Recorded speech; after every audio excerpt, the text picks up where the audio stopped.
Cold war बहुत simple चीज है। कोल्ड वार का मतलब होता है शीत युद्ध। कोल्ड का मतलब होता है ठंडा, वार का मतलब होता है युद्ध। ऐसा युद्ध जिसमें ठंडाहट हो, इसका मतलब ऐसा युद्ध जिसमें मार काट न हो, बमबारी न हो, दो देशों के लोग आपस में न लड़े, लेकिन फिर भी वो अगर लड़ाई लड़ रहे हैं मुख के माध्यम से, प्रचार के माध्यम से, एक दूसरे को ब्लेम कस रहे हैं, एक दूसरे को गिरा रहे हैं, मीडिया में एक दूसरे की आलोचना कर रहे हैं, तो ये कोल्ड वार कहलाता है। ये कोल्ड वार वास्तव में स्टार्ट हुआ है सेकेंड वर्ल्ड वार के बाद।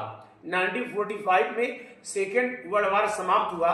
दो देश अमेरिका और रसिया एक साथ मिलकर के युद्ध लड़ रहे थे इंग्लैंड और फ्रांस से।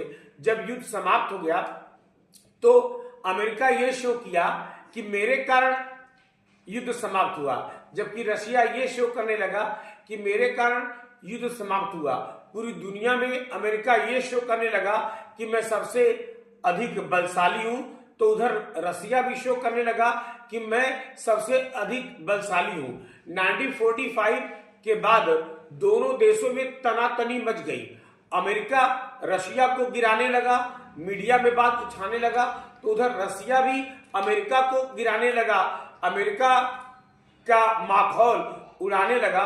ये परंपरा बहुत दिन तक चला।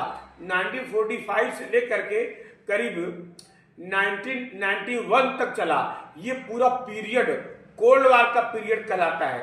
अब पोस्ट कोल्ड वार का मतलब होता है कि 1991 के बाद का समय, जिस समय रसिया और अमेरिका एक दूसरे की आलोचना अब नहीं कर रहे हैं, उसमें दुनिया में क्या हो रहा है। प्री कोल्ड वार का मतलब होता है कोल्ड वार के पहले का समय। 1945 के बाद कोल्ड वार स्टार्ट हुआ, तो उसके पहले के समय को हम कहेंगे प्री कोल्ड वार।